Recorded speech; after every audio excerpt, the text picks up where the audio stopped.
우리는 2024년도를 이제 떠나보내고 2025년도 이제 새해 첫 주일을 지키면서 지금 이 시간은 이제 하나님 앞에 오후 예배로 드리고 있습니다.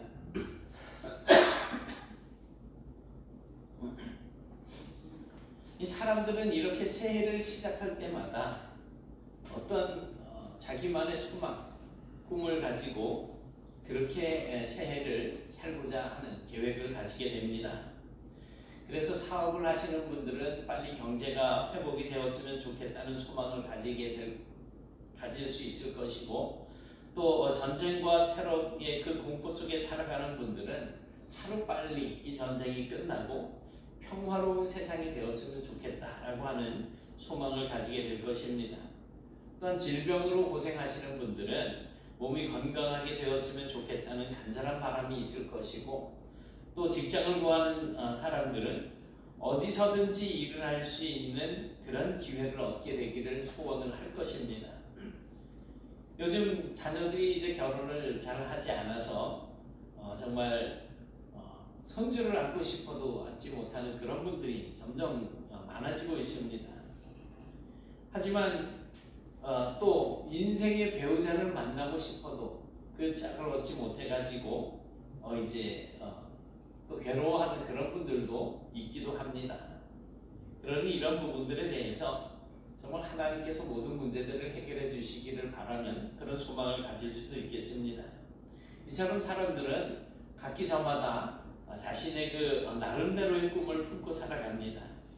아마 오늘 새해 첫 주를 맞이한 여러분들께서도 분명 어떤 꿈, 어떤 비전을 가지고 계실 것인데, 그것이 무엇이 되었든지 간에 올 한 해 동안 여러분께서 품은 그 꿈과 소망이 주님께서 주시는 은혜 아래서 이제 모두 이루어질 수 있게 되기를 주님의 이름으로 축복합니다.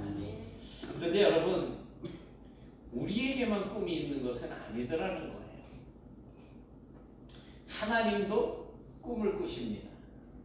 그리고 그 하나님께서는 그 꿈을 함께 나눌 수 있는 그러한 사람들을 찾으시고, 또 그 사람들을 통해서 하나님의 꿈을 이루어 나가십니다.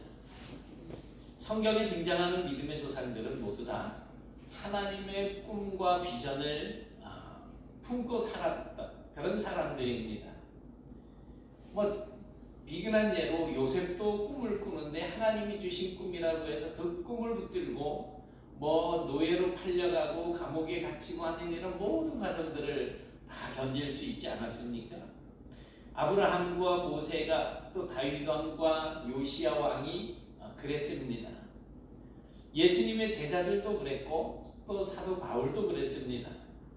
그들은 모두 하나님의 꿈에 불타서 그들의 인생을 활활 이 복음의 하나님의 꿈으로 불태운 사람들입니다. 과거 2000여 년의 기독교 역사를 이끌어온 사람들도 한결같이 하나님의 꿈과 비전을 가지고 그렇게 살았었습니다. 하나님께서는 이제 오늘날에도 하나님의 꿈을 꾸는 사람들을 세우시고 하나님의 꿈을 꾸는 교회를 사용하셔서 하나님의 그 꿈, 하나님의 그 역사를 이루어 가십니다. 그래서 저는 올해 한 해가 우리 교회가 바로 그런 교회가 되었으면 좋겠습니다. 아멘. 저는 여러분들이 모두 이렇게 하나님의 꿈을 품고 하나님의 꿈을 이루어 나가는 그런 사람들로 살았으면 좋겠습니다. 하나님의 꿈과 비전은 이 성경 곳곳에 아주 깊숙이 숨어 있습니다. 그 중에서도 특별히 이사야서를 보게 되면 하나님의 꿈에 대한 분명한 밑그림을 우리가 발견할 수 있습니다. 그래서 앞으로 약 한 5주에 걸쳐서 이제 우리가 품어야 할 하나님의 꿈이 어떠한 것인지에 대해서 살펴보고자 합니다. 오늘 본문 17절을 보면 하나님께서는 이렇게 말씀을 하십니다. 보라, 내가 새 하늘과 새 땅을 창조하겠다. 이 말씀 속에서 우리는 하나님의 확신과 이 일을 이루시려고 하시는 그 하나님의 분명한 의지를 느낄 수가 있습니다. 하나님의 꿈과 비전이 뭐냐 하면 새 하늘과 새 땅을 만드시는 거예요. 그러므로 오늘 우리가 품어야 할 비전도 바로 새 하늘과 새 땅입니다. 그런데 왜 하필 새 하늘과 새 땅이어야 할까요? 이 말씀은 창세기 1장 1절의 말씀을 생각나게 합니다. 태초에 하나님이 천지를 창조하시니라. 태초에 하나님께서 하늘과 땅을 만드셨습니다. 그것이 바로 처음 하늘과 처음 땅입니다. 그런데 이사야서에서는 새 하늘과 새 땅을 창조하시겠다라고 선언하십니다. 이 말은 처음 하늘과 처음 땅이 무효화되어지고 아예 새로운 하늘과 새로운 땅을 창조하심으로써 옛것을 완전히 폐기처분시켜버리시겠다라고 하는 것입니다. 그렇다면 하나님께서는 왜 이런 꿈을 가지셨을까요? 이 말씀을 이해하려고 하면 우리가 오늘 본문 앞에 있는 이사야서 64장을 이해해야 합니다. 왜냐하면 오늘 본문은 앞에 있는 64장에 기록된 이스라엘 백성들이 하나님 앞에 탄원하면서 드린 그 기도에 대한 응답으로 주어진 말씀이기 때문에 그렇습니다. 이스라엘 백성들이 이제 나라가 망하고 예루살렘 성전이 파괴가 되어지고 멀리 이방 타국으로 포로로 잡혀가서 그곳에서 살아야만 했습니다. 이제 때가 되어서 다시 고향에 돌아와서 무너진 예루살렘 성전을 재건하려고 했지만 뜻대로 일이 진행이 되어지지를 않았습니다. 그들은 이 성전을 다시 지으면 그 성전을 중심으로 해서 과거에 다윗 왕 때 세워졌던 그 영광을 다시 한번 회복할 수 있을 것이라고 하는 그러한 기대에 가득 차 있었습니다. 바벨론에서 70여 년 만에 이제 돌아와서 성벽을 재건을 하고 성전을 건축하기만 하면 그렇게 될 것이라고 생각을 했던 것입니다. 그런데 그 일이 진행되지 않으니까 이제 마음 한켠에서부터 자리 잡기 시작한 그 실망이 완전히 이제 마음에 굳어지게 되었던 것입니다. 그런 상황 속에서 탄원하는 기도가 바로 이사야서 64장의 내용인데 그 마지막 부분을 보면 이렇게 되어 있습니다. 같이 보시겠습니다. 죄송합니다. 이게 왜 여기 들어있지? 어머, 권사님이 집에 가셔가지고 저한테 전화를 하시네.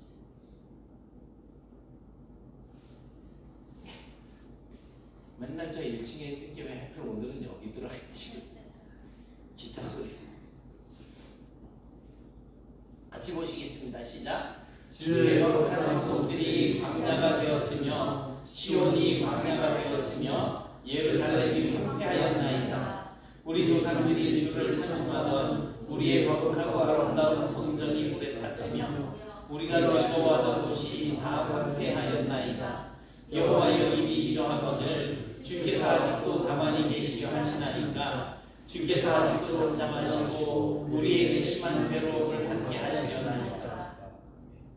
이스라엘 백성들은 이 무너진 옛 성전을 다시 건축하고자 하는 소망을 가지고 있었습니다. 그래서 하나님께서 잠잠히 계시지 말고 이 성전을 건축할 수 있도록 그렇게 해달라고 지금 부르짖고 있는 거예요. 그러나 이런 탄원에 대해서 하나님께서는 오늘 읽었던 말씀처럼 내가 새 하늘과 새 땅을 창조하겠다 라고 대답을 하셨습니다. 왜냐하면 성전이 건축이 된다고 모든 문제가 자동적으로 해결이 되어지는 것이 아니었기 때문입니다. 성전이 완성된다고 해서 사람들이 고통과 슬픔과 죽음과 절망과 혼란에서 벗어나는 것이 아니기 때문입니다. 하나님의 계획은요, 우리가 과거로 돌아가는 것이 아닙니다. 우리가 모든 것이 회복이 되어지지만 다시금 그 아픔을, 과거의 아픔을 다시금 반복하는 것이 하나님의 계획이 아니라는 거예요. 완전히 새롭게 시작하는 것입니다. 인간의 죄와 죽음과 절망과 고통이 완전히 해결되어진 새로운 세상을 창조하시는 것입니다. 그래서 16절에서 하나님께서는 이렇게 말씀을 하십니다. 이는 이전 환난이 잊어졌고 내 눈앞에 숨겨졌습니다. 그리고 난 다음에 17절에서 보라 내가 새 하늘과 새 땅을 창조하나니 이전 것은 기억되거나 마음에 생각나지 아니할 것이라. 새 하늘과 새 땅은 처음 하늘과 처음 땅에서 사람들이 당하던 그 모든 괴로움과 환난이 완전히 사라진 세상을 말합니다. 바로 그 세상을 하나님께서 꿈꾸고 계신다는 것입니다. 이렇게 하나님이 꿈꾸고 계시는 새 하늘과 새 땅은 몇 가지 특징을 가지고 있습니다. 그 첫 번째 특징은 즐거움이라는 것입니다. 18절 19절에 보니까 기쁨과 즐거움이라고 하는 이 말을 반복해서 사용을 하고 있습니다. 하나님께서 우리를 위해서 이런 기쁨의 세상, 이런 즐거움의 세상을 지금 준비하고 계시다는 것입니다. 사랑하는 여러분, 처음 하늘과 처음 땅에서 살아가는 삶은 어차피 고통이고 슬픔입니다. 아무리 많이 가지고 아무리 높이 올라가고 아무리 많은 인기를 누리면서 산다고 하더라도 결국에는 죽음으로 끝나게 되어 있는 것이 세상이라는 겁니다. 그래서 우리 주변에는 우는 소리와 부르짖는 소리가 그칠 날이 없지 않습니까? 사람들은 처음 하늘과 처음 땅이 전부라고 알고 있습니다. 그렇게 살아가는 사람들은 그 마지막이 절망인 거예요. 그 속에서 아무리 위대한 꿈을 꾸어도 결국은 허무한 인생으로 마치게 되고 마는 것입니다. 그러나 새 하늘과 새 땅의 꿈을 가지고 살아가는 사람들은 그 안에 기쁨이 있습니다. 그 안에 즐거움이 있습니다. 그 기쁨을 한번 맛보고 알고 나면 이전 것은 아예 기억나지도 않고 생각나지도 않습니다. 현실의 삶이 아무리 힘들고 고통스러워도 새 하늘과 새 땅을 바라보며 살아가는 그 기쁨을 빼앗아갈 수는 없는 법입니다. 초대교회 교인들이 주님을 배반하지 않음으로 인하여서 핍박을 당하다가 사자의 밥이 되고 또 장작더미 위에 묶여서 불에 타 죽는 그런 순교를 당하면서도 문헌에 의하면 그들이 웃으면서 죽었다라고 하는 그런 기록들이 있습니다. 어떻게 그럴 수 있었을까요? 비록 이 세상에서 고통스럽게 죽음을 맞이하게 되지만 그 죽음 너머에 있는 새 하늘과 새 땅을 바라보고 있었기 때문에 그렇습니다. 전에 잠깐 말씀드렸지만 저는 그게 확신이 들어지는 게 저희 아버님이 돌아가시기 전에 어머니가 이제 병원에서는 서울병원에 계셨었는데 집에 이제 가셔라 이거예요. 임종을 준비하라는 거죠. 그러면 그냥 어디 이래 독방에다가 1인실에다가 이렇게 모셔두면 좋을 텐데 집으로 모시고 가라는 거예요. 그래서 어머니가 아버님께 집으로 갈래요? 원주로 갈래요? 그러니까 나는 내일 새벽에 죽으니까 아무데나 내가 괜찮아. 이제 어머니가 묻습니다. 눈에 뭐가 보이나요? 하늘이 파랗게 열렸다는 거예요. 이제는 곧 의사와 간호사들을 통해서 당신이 돌아가신다라고 하는 사실을 알면서도 집이나 원주 기독교 병원이나 어디나 다 괜찮다는 거예요. 왜? 저 세상이 보이니까.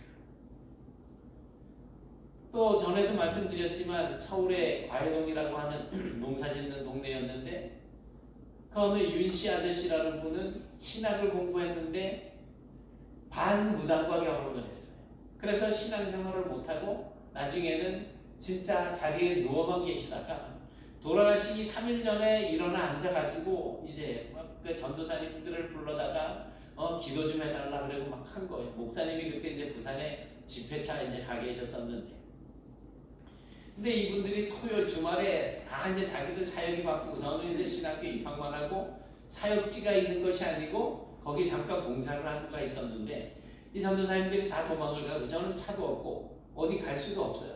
그 집에 붙잡혀 있었는데 이분이 제 손을 딱 붙잡더니 전도사님 저를 위해서 기도를 해달라는 거예요.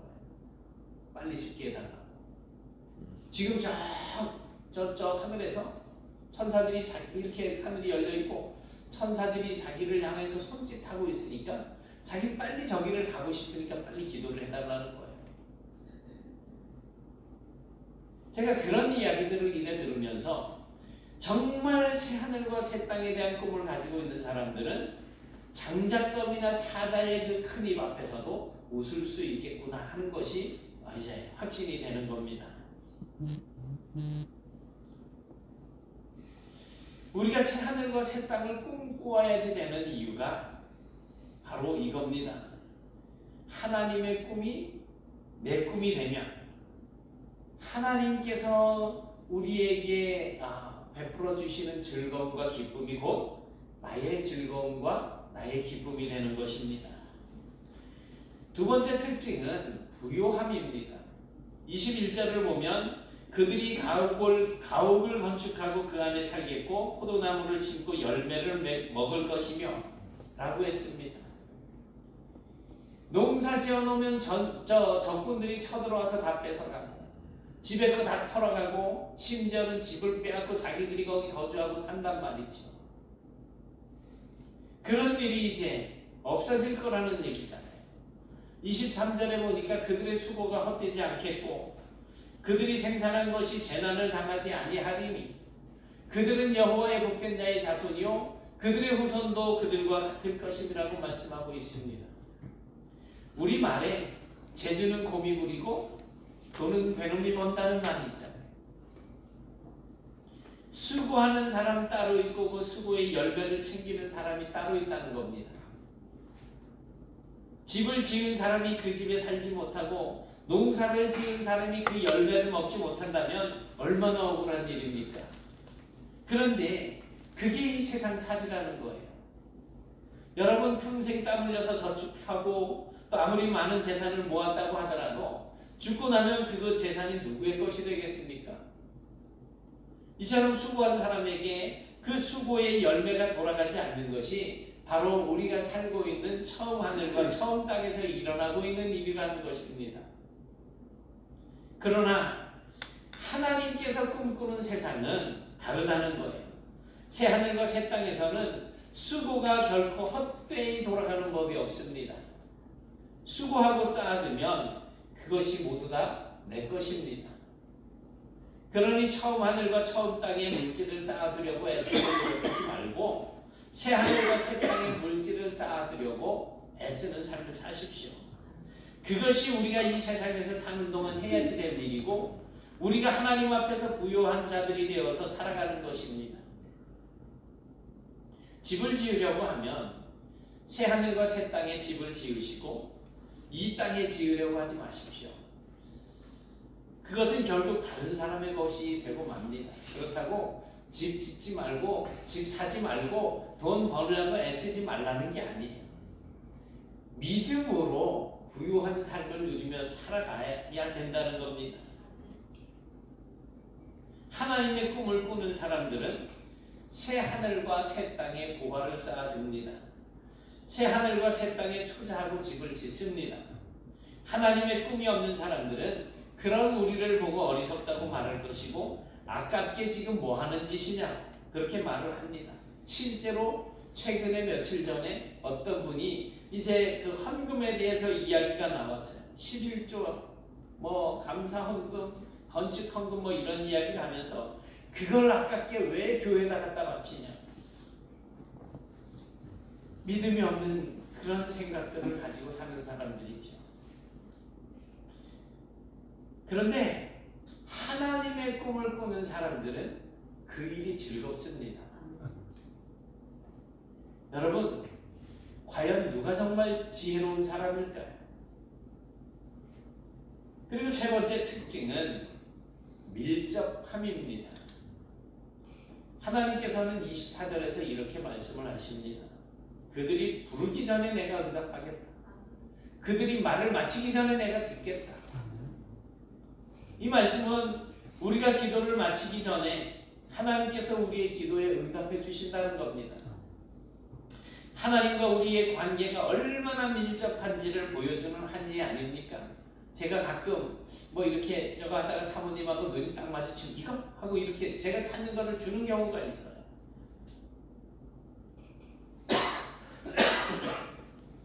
사람도 저런데 하나님이 오죽하시겠냐고.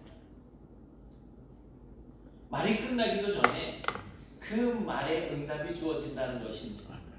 이것이 새 하늘과 새 땅에서 일어나는 일입니다. 그때에는 하나님과 인간 사이에 막힌 것이 하나도 없게 되고 또 감추는 것이 하나도 없게 됩니다. 그래서 하나님의 생각이 곧 우리의 생각이 될 것이고 하나님의 마음이 곧 우리의 마음이 되는 것입니다. 이 세상에는 그런 관계를 갖기가 불가능해집니다. 아무리 신실한 믿음을 가진 사람이라고 할지라도 항상 밀접한 관계를 유지할 수만은 없습니다. 부부간에도 그렇잖아요. 지난주에 이 노래 했다가 아느라 권사님이 빵 터지고 말하면 하필 그때 그 노래가 생각이 나는 바람에 님이라는 글자 전 노래 잘 몰라요. 하필 그 부분만 아는 거예요. 거기 뒷부분 부르라 그러면 음도 잘 모르고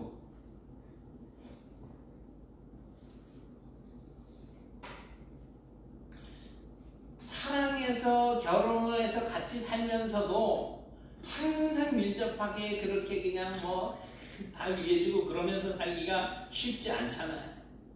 한때는 열심히 신앙생활을 할 수 있지만 그것이 오래가지 못할 수도 있습니다. 왜냐하면 이 기복이라는 게 있어가지고 오르막길이 있으면 내리막길이 있듯이 그런 삶을 우리가 보통 살잖아요.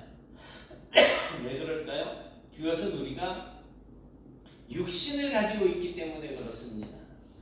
먹으면 배부르고 안 먹으면 배고픈 것처럼 그렇게 오르락내리락 하는 거예요. 그러나 하나님께서 창조하신 새 하늘과 새 땅에서의 하나님과 인간과의 관계는 막힘이 없게 된다는 것입니다. 하나님께서는 바로 이런 세상을 꿈꾸고 계십니다. 그리고 마지막 네 번째 특징은 안전함입니다. 25절에 보니까 이리와 어린 양이 함께 먹을 것이며 사자가 소처럼 짚을 먹을 것이며 뱀은 흙을 양식으로 삼을 것이니 나의 성산에서는 해함도 없겠고 상함도 없으리라. 일이나 사자는 뱀은 힘센 동물입니다. 가끔 이제 뭐 유튜브 같은데 이게 열면은 짤막짤막한 영상이 이래 올라오는데 외국에서 물론 찍은 거겠죠. 개들이 이렇게 자고 있어요. 그런데 표범이 살살고 와요. 등치는 비슷한데 그 표범이 개의 목덜미를 물고 막 그냥 담을 타넘어서 이래 그 개를 물고 가는 걸 이래 볼 수가 있어요. 그러니 그 또 표범은 사자 앞에서는 또 맥을 못 추거든요. 하이에나한테도 쫓겨다니고. 어쨌거나 사자나 뱀, 이 힘센 동물을 상징합니다. 그래서 항상 평화를 깨고 약육 강식에 살벌한 그런 세상을 만드는 장본인들이 바로 힘센 동물들입니다. 그러나 그것들은 새 하늘과 새 땅에서는 더 이상 해가 되지 않고 위협이 되지 않는 그런 세상이 된다는 것입니다. 그렇다고 일이나 사자나 뱀과 같은 그런 강력한 힘센 동물들이 다 죽어버리고 어린 양과 같은 연약한 짐승들만 살게 되는 것은 아닙니다. 여전히 힘센 동물도 있고 여전히 약한 동물이 함께 있지만 이제 그 하나님께서 창조하신 새 하늘과 새 땅에서는 모두가 평화롭게 공존하게 된다는 것입니다. 이런 세상이 하나님께서 창조하신 새 하늘과 새 땅입니다. 하나님의 꿈을 꾸는 사람들은 힘이 있다고 약한 사람들을 괴롭히지 않습니다. 가졌다고 배웠다고 그렇지 못한 사람들을 업신여기지 않습니다. 오히려 도와주고 베풀고 붙잡아주고 나누어줍니다. 여러분, 예수님은 새 하늘과 새 땅의 꿈을 품고 이 세상에 오신 하나님의 아들이십니다. 그리고 그 꿈을 이루기 위해서 온 인류의 죄를 지고 십자가에 달려 죽어주신 분이십니다. 오늘 우리는 새하늘과 새 땅을 이루시려고 하는 그 하나님의 꿈을 이루기 위해서 무엇을 하고 계십니까? 예수님을 믿는다고 하면서도 여전히 세상의 즐거움을 쫓아서 세상적인 물질의 소유를 추구하면서 살고 계시지는 않습니까? 하나님과 밀접한 관계를 위해서 무릎 꿇어서 기도하지도 않고 내게 힘과 지식과 부가 있다고 그렇지 못한 연약한 사람들에게 함부로 대하면서 그렇게 살고 계시지는 않습니까? 우리는 처음 하늘과 처음 땅을 비전으로 품고 사는 사람들이 아닙니다. 우리에게는 새 하늘과 새 땅이라고 하는 그 하나님의 꿈이 있는 사람들입니다. 이 하나님의 꿈이 바로 나의 꿈이 되도록 회개하는 마음으로 겸손하게 주님 앞에 서시고 그 꿈과 비전을 이루기 위해서 내가 해야 할 일이 무엇인지 깊이 생각하시면서 결단하고 또 실천하는 그런 우리 모두가 되실 수 있기를 주님의 이름으로 축원합니다. 사랑의 하나님 감사합니다. 이스라엘 백성들이 너무나 고통스러운 상황 속에서 하나님 앞에 부르짖을 때 하나님께서 새 하늘과 새 땅을 지으실 것이라고 말씀을 하시는 말씀에 저희들이 하나님의 꿈을 마음에 담고 이제 이 땅 살아가는 동안에 하나님의 꿈을 이루기 위해서 수고하고 노력하는 삶을 살 수 있기를 원합니다. 우리가 무엇을 할 수는 없겠지만 하나님께서 저희들과 함께 하신다면 저희들이 하나님의 손에 붙들림 바 되어진다면 그 모든 일들을 감당할 수 있겠사오니 하나님 저희들을 붙잡아 인도하여 주시고 무엇보다 우리 마음속에 악한 마음들을 제거해 주시고 하나님의 꿈을 담고 하나님의 심정으로 모든 일들을 감당하며 살아갈 수 있도록 인도해 주시옵소서. 그런 저희들의 삶을 통하여서 하나님의 나라가 새로워지게 하시고 이 땅의 새 하늘과 새 땅이 이루어지는 그런 날이 속히 올 수 있도록 도와주옵시며 저희들의 삶을 통하여서 아직도 세상 속에서 방황하며 하나님을 알지 못하고 주님을 예배하는 삶을 살지 않는 저 불쌍한 영혼들을 기억하셔서 저희들로 인하여서 주님 앞으로 돌아와 예배하며 영광 돌리는 그런 복을 누리며 살 수 있는 은총들을 허락하여 주시옵소서. 오늘도 주님 은혜 가운데 복된 날이 되게 하시고 이제 앞으로 우리가 살아갈 1년 동안도 하나님 은혜 가운데 하나님의 꿈을 마음에 담고 살아가는 저희들이 되게 하여 주시옵소서. 예수님 이름으로 기도드리옵나이다. 아멘.